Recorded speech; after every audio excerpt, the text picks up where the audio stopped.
Let's get back to this breaking story. A pursuit of a stolen car suspect that covered a good portion of eastern and downtown Los Angeles, now ending here under the 10 freeway with the suspect still in the wind. Chris Christie with more. Chris. Yeah, this pursuit termination now turning into a crime scene here. Some people coming out to take a look at what's going on along Alameda underneath the 10 freeway, where California Highway Patrol and the City of Bell Police are looking for clues as to what happened to the driver of that vehicle right there in the center of your screen, a GTA suspect behind the wheel of that stolen blue Infiniti. Jumped out of the vehicle underneath the 10 freeway. The vehicle rolled right into that light pole, and it is believed that the suspect got into another SUV underneath the freeway and basically disappeared into the night just north of the 10 freeway. And at this point, an investigation is now underway to try and figure out his next moves and what exactly happened there. Was it a meetup with a buddy, or was it a carjacking or something else? But obviously a major scene down here in East LA. Mark, back to you. Yeah, it's interesting. They put yellow tape up. I don't know whether that was for crowd control or whether this is an indicator of something more serious or sinister happening with that vehicle.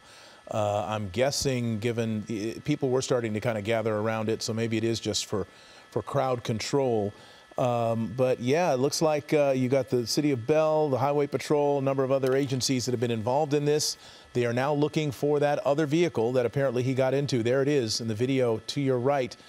That SUV that sped out from underneath that overpass and took off from the scene, while the stolen car just creeps toward that telephone pole and ultimately is stopped by that telephone pole. So yeah, the suspect is out and on the loose after a very wild pursuit that, among other things, saw the suspect stop for gas at a point where the police pursuing agencies had backed off. That's video we have from earlier, too.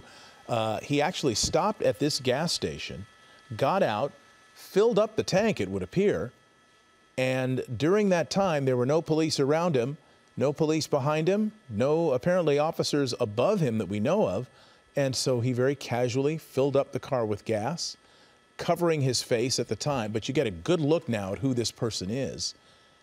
Even though you don't get to see his face, you get a pretty good description of what he looks like.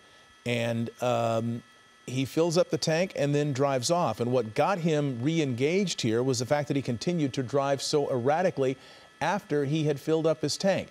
For this entire time, there were no officers behind him. He could have walked away from this car and would have gotten away scot-free. He chose not to do that, instead getting back on the freeways, driving at high speeds, basically forcing police to continue to pursue him and getting to the point where he is now under the 10 freeway, where that pursuit ended with him getting into another vehicle. We'll try to have more information for you on later editions of Eyewitness News. I guess I should say earlier editions of Eyewitness News, beginning tomorrow morning at 5 a.m. I'm Mark Brown along with Chris Christie. Thanks for watching. Good night.